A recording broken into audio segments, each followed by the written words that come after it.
Mas, nossa senhora, Dana White simplesmente ignorou, frustrou dois brasileiros, Rafael dos Anjos e Caio Borralho. O Rafael dos Anjos e o Caio Borralho pediram lutas, desafiaram lutadores, mas Dana White não quis saber e escolheu novos atletas para esses alvos dos brasileiros. Tudo começa assim. Em dezembro, logo no dia 2, o Bobby Green enfrentaria o Dan Hooker pelo peso leve, numa batalha de 5 rounds. Só que o Dan Hooker sofreu uma lesão na mão, de novo, e aí saiu de cena. Com isso, o Rafael dos Anjos, depois que o Bobby Green desafiou todo mundo ali para ver quem seria gangster e aceitaria enfrentá-lo em cima da hora, o dos Anjos levantou a mão e pediu, se colocou à disposição na moral, porque o Rafael dos Anjos é um desses caras que não teme ninguém. É um BMF, como virou moda dizer. Mas o Dana White não quis saber do Rafael dos Anjos e escolheu para substituir o Dan Hooker contra o Bobby Green o Jalin Turner. Ou seja, o Bobby Green, que está no top 15 como número 13, vai enfrentar o número 12 Jalin Turner. Porém, podia até ser melhor para o Bobby Green, porque o Rafael dos Anjos é o número 10 do peso leve. Mesmo assim, o Rafael dos Anjos ficou a ver navio e agora aguarda uma nova luta para fazer. Lembrando que ele vem de derrota para o Vicente Luque e quer, porque quer, se recuperar no UFC. O pior para mim vem agora com o Caio Borralho. Porque o Caio Borralho, ele é uma promessa do UFC, vive grande fase na carreira, está invicto no UFC com 5 vitórias e vencendo caras chatos. Ele venceu a última luta aqui no Brasil e aí vem o erro que pode ter prejudicado o Caio Borralho.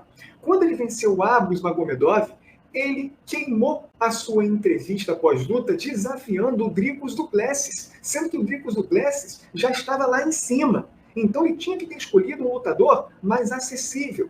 E aí fez isso, desperdiçou, porque dias depois o Dricus du Plessis foi anunciado como próximo desafiante ao cinturão do peso médio do UFC. E não só isso, mesmo vencendo a 5ª luta seguida, o Caio Borralho seguiu fora do top 15 do peso médio do UFC. Por incrível que pareça, o Caio Borralho até ironizou isso, mas isso não livra da culpa de que ele poderia sim ter escolhido um nome mais acessível. Beleza. Depois de desafiar o Dricus du Plessis, o Caio Borralho aproveitou uma publicação do Jack Hermanson perguntando quem os fãs gostariam de vê-lo lutar e se prontificou a ter essa luta. Mas o que acontece também dias depois? Dana White frustra, escanteia o Caio Borralho e escolhe Joe Pyfer para fazer uma luta contra o Jack Hermanson em fevereiro. E se a situação já tinha ficado ruim para o Caio Borralho, porque está invicto no UFC, fora do ranking do peso médio, e viu o lutador que ele queria ter uma outra luta, agora fica ainda mais estranha a situação, porque o Caio Borralho, ele vê o Jack Hermanson, que é o número 10 do ranking do peso médio do UFC, aceitar lutar contra o Joe Pyfer, que, assim como o Caio Borralho, vem bem no UFC, está invicto na organização e também está fora do ranking.